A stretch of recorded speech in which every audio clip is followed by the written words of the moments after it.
Hello, hello les amis. Un petit récap astro. Chacun se fera son idée de ce qui se passe et de ce qui s'est passé depuis le solstice d'hiver au 21 décembre 2020. Sachant que, donc ça c'est la carte du solstice d'hiver, mais sachant que tout le processus qui s'est passé auparavant, c'est celui-ci. On a eu une année particulière en Capricorne. Qu'est-ce qui s'est passé? Il s'est passé que se sont alignés à Pluton les planètes que sont Jupiter et Saturne. Ça a été un trio de dingue en 2020 et tout ça en Capricorne. Ensuite, lors de ce solstice d'hiver du 21-12-2020, Mercure et le Soleil entrent tous les deux en Capricorne. Fait intéressant, puisque Saturne et Jupiter également rentrent tous les deux en Verseau, qui a été vraiment le passage emblématique de l'entrée, en tout cas le point, même si ça se passe bien avant et si on n'y est pas encore, c'est quand même une date symbolique que ce solstice d'hiver. Et on a eu un Mars qui est resté en Bélier et qui est resté contraint toute l'année 2020, il est resté 6 mois en Bélier au lieu d'un mois. Contraint vraiment par la grande conjonction Pluton, Saturne, et particulièrement Saturne et Jupiter. Donc 2020, il est resté là-dedans, et qu'est-ce qui se passe? Ouf, il en sortira peu à peu. Et la nouvelle étape 2021, qui est vraiment l'aspect marquant de ce qui se passe dans le ciel pour 2021, c'est ce carré-là, avec Saturne, Uranus carré Saturne, qui est vraiment le thème de l'année 2021. Voilà. Et qu'est-ce qu'on voit encore dans cette carte du solstice d'hiver du 21-12? C'est que finalement, Vénus, elle, depuis tout 2020, n'a pas rencontré Pluton. Et elle va commencer à le rencontrer. Elle arrive ici au solstice d'hiver. Ça va être une grande aventure pour nous, mes amis. Donc, nous continuons. Que se passe-t-il? Nous sommes à la nouvelle lune du 13 janvier 2021. C'est la première nouvelle lune.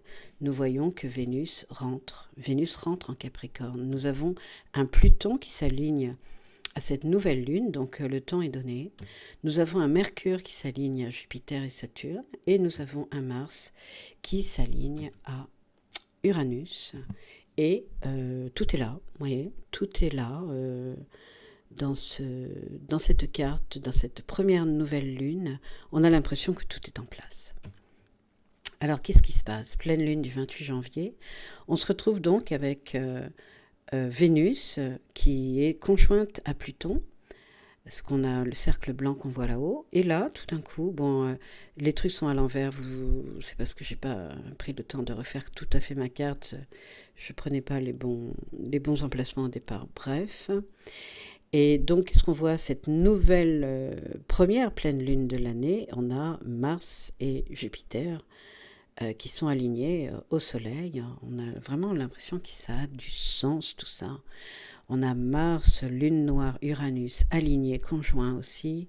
Et donc surtout cette fameuse Vénus qui maintenant rencontre Pluton. Pluton, dont on pourrait dire que c'est la volonté de Dieu. Alors que se passe-t-il? Nouvelle lune du 11 février 2021. Eh bien, on continue.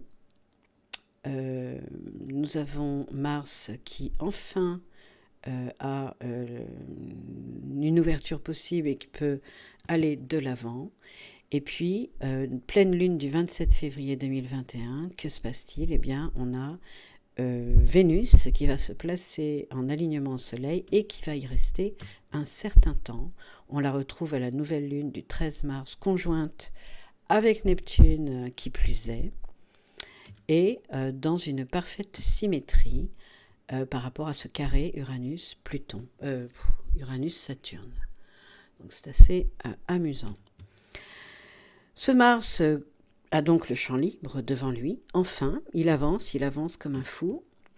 On retrouve toujours à la pleine lune du 28 mars notre Vénus qui est restée collée, qui l'a fait pendant 2 mois au Soleil, donc dans la lumière du Soleil, et un Mars qui continue sa course.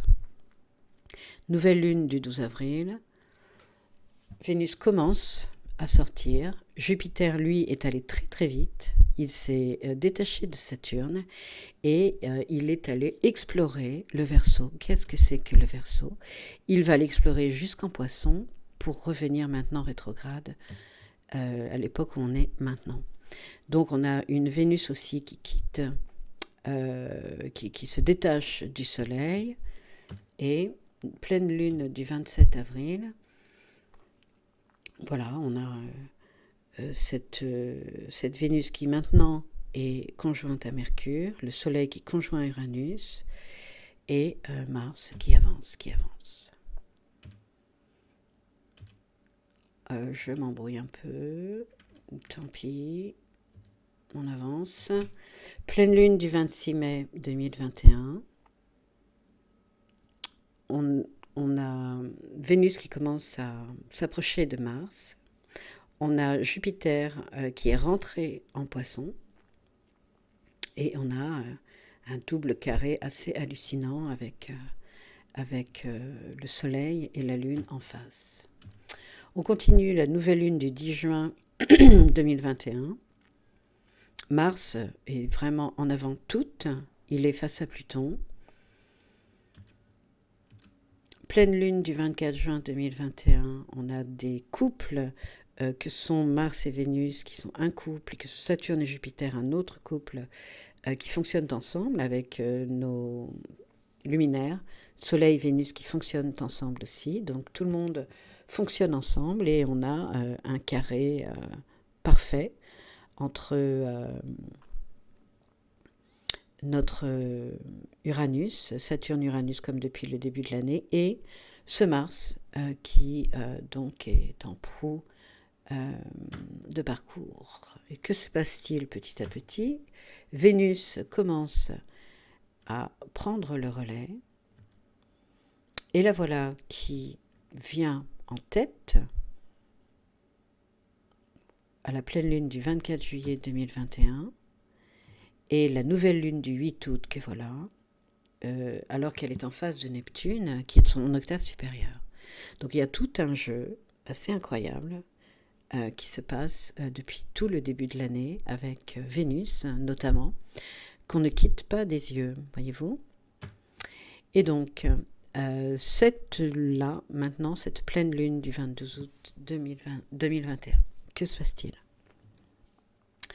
Nous sommes en pleine lune, donc nous sommes en opposé Soleil-Lune à 29 degrés. On a la Lune en Verseau, le Soleil au dernier degré du Lion.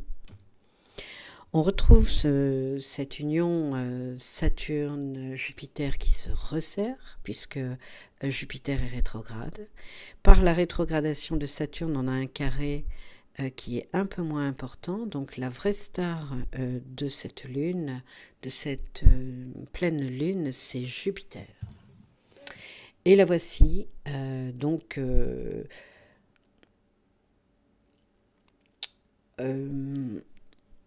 avec cet ancien carré que nous avions, bon je m'embrouille là mais désolé, le Saturne-Uranus commence à avoir un degré d'écart très important, puisque Saturne est à 8 degrés, Saturne est à 8 degrés et Uranus à 14 degrés, donc l'écart est de plus en plus important.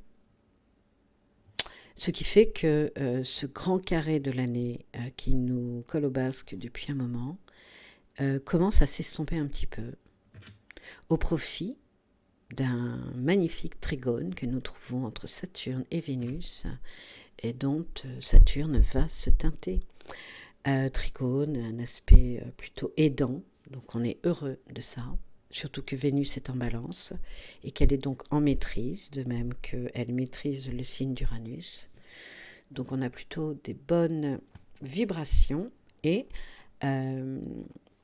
et bien finalement, quelque part, c'est la grande dynamique pendant quelques mois, 2-3 mois, va se jouer entre Saturne et Vénus.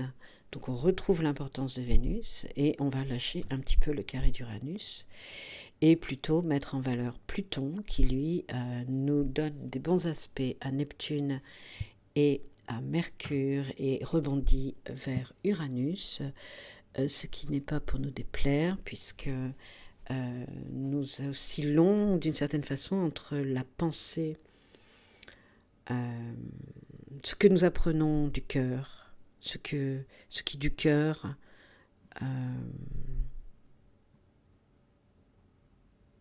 est initié, ce que la tête accepte de lâcher pour que le cœur soit le premier, celui qui pense, celui qui a conscience, celui qui s'ouvre. Voilà. Et puis un Neptune en face de Mercure qui repose cette question. Qu'est-ce que la pensée? Si elle n'est pas au service du cœur, qu'est-ce que la pensée? Voilà, donc ce Jupiter qui est allé explorer le Poisson revient et qui a donc finalement exploré tout le spectre du Verseau. Il revient vers Saturne, il rétrograde plus rapidement et c'était la star de cette pleine lune du 22 août.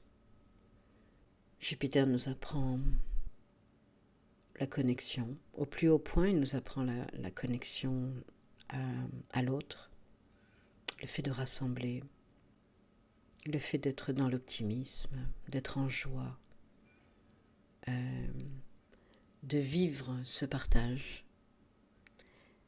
d'être beaucoup plus calé sur la notion de partage que sur la notion de compétition. Donc, c'est grandement apprécié. Bon, je reprends le micro, les amis. J'ai fait une pause parce que je m'excuse du côté un peu lent et un peu poussif du développé, mais en même temps, je pense que la carte parle d'elle-même. Donc, tant mieux si vous y trouvez votre sens. C'est ça l'important, c'est que vous y trouviez du sens, que ce soit vous qui le pensiez, parce qu'il n'y a que ça qui compte. Oui. Bon, je fais quand même une petite parenthèse finale sur Jupiter. Parce que Jupiter, c'est quand même celui qu'on aime dans un thème natal, vous voyez. C'est celui qui va nous parler d'abondance, c'est celui qui va nous parler de joie, d'optimisme, de convivialité. C'est celui aussi qui va nous parler à un autre degré de communion spirituelle et de participation. Voilà, je pense qu'un Neptune en Poisson, en maîtrise, que Jupiter est allé visiter, revient avec cette conscience-là, cette conscience de la solidarité, en fait, tout simplement, et plus que ça, de la joie partagée. Comment ne pas être joyeux aujourd'hui que tout ce système s'écroule? Je vous pose la question. Heureusement que tout ce système s'écroule, vous voyez. C'est le chaos, c'est vrai, c'est le chaos. Mais vous voyez comme les choses sont ordonnées, comme les choses ont un sens, semblent en avoir un en tout cas. Alors, je n'ai pas été très au point aujourd'hui. C'est la première fois que je le fais là sur la carte astro. C'est pas évident pour moi. Cela dit, j'espère que vous y trouverez du sens pour vous.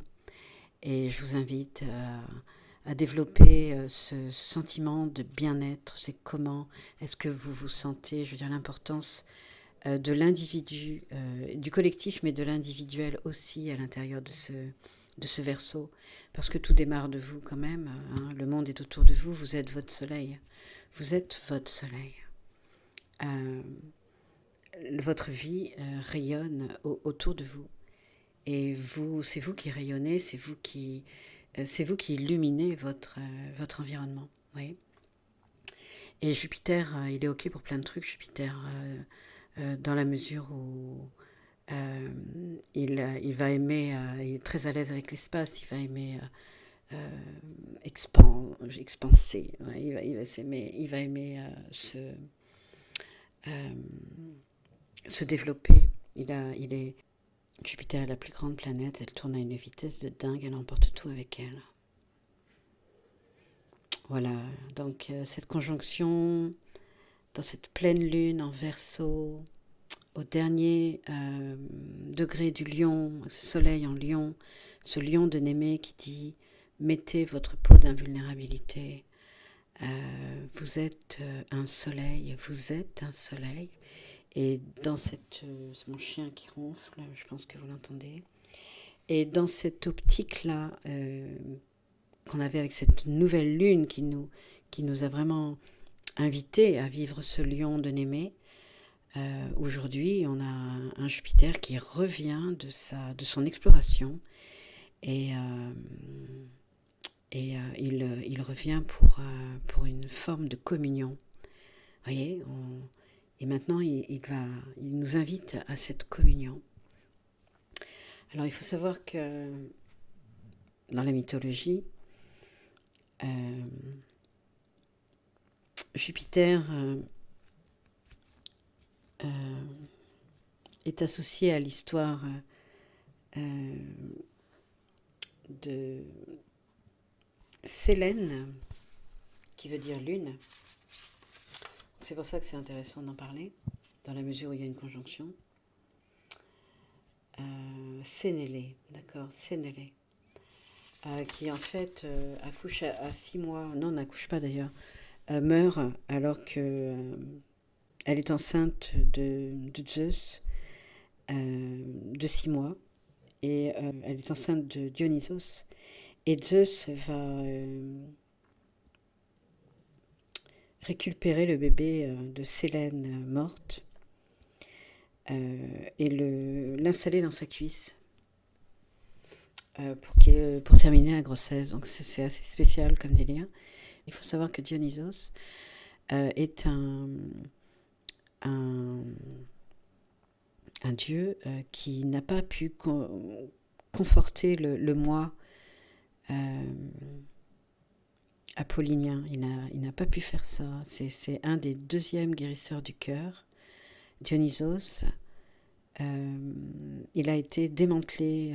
Je veux dire qu'à peine né, les titans lui ont offert un hochet, un miroir, tout plein de trucs. Il s'est regardé dans le miroir, et au moment de se regarder dans le miroir, les titans l'ont coupé en morceaux, l'ont fait bouillir, et c'est Gaïa qui l'a reformé en fait en son cœur. Et c'est la question qui est posée dans cette nouvelle lune, c'est à partir du cœur, on ne peut pas être que dans la lucidité de la pensée, cette espèce de verso délirant d'intelligence, délirant d'idées géniales. Mais il y a aussi derrière cette notion-là une notion de cœur, une notion de communion, une notion d'empathie, mais plus que ça, de communion d'âme à âme. Et c'est quand même une grande invitation à se relier les uns aux autres de ce point de vue-là aussi.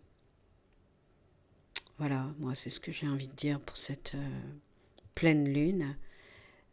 On va devoir finir le boulot jusqu'à la nouvelle prochaine lune, c'est-à-dire qu'il faut réajuster ce qui a réajusté pour redémarrer une nouvelle lune qui sera un nouveau cycle de 28 jours.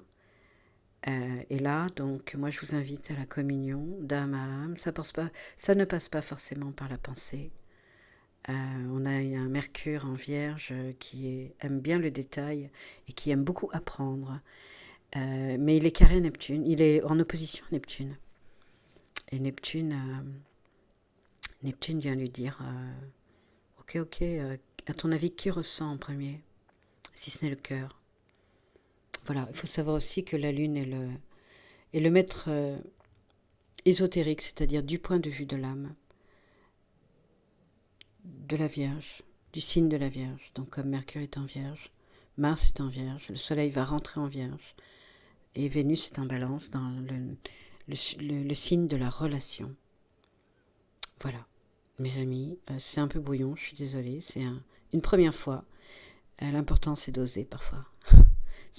Je vous embrasse, je vous souhaite une super pleine lune, et profitez de ce moment. On a une fenêtre là de 2-3 mois J'ai dit 2-3 bourdes dans la présentation. J'ai confondu Mars avec Mercure à un moment donné. En tous les cas, ce que je veux dire, c'est que nous avons pendant 2-3 mois un, le fait que le carré Uranus-Saturne est beaucoup plus lâche. Et il est beaucoup moins précis, vous voyez. Parce que par exemple, là, entre Saturne et Vénus, on a 2 degrés d'écart. Donc on est plus dans cette actualité-là que dans l'actualité d'un Saturne carré Uranus. Ok, même si on ne l'oublie pas. Mais on a un tellement beau trigone avec Pluton que, mes amis, là, on a envie de dire, tout est possible. So, je vous laisse tranquille. Je m'excuse encore de l'aspect brouillon du truc, mais voilà, c'est fait. C'est comme ça. À bientôt, les amis. Bye bye.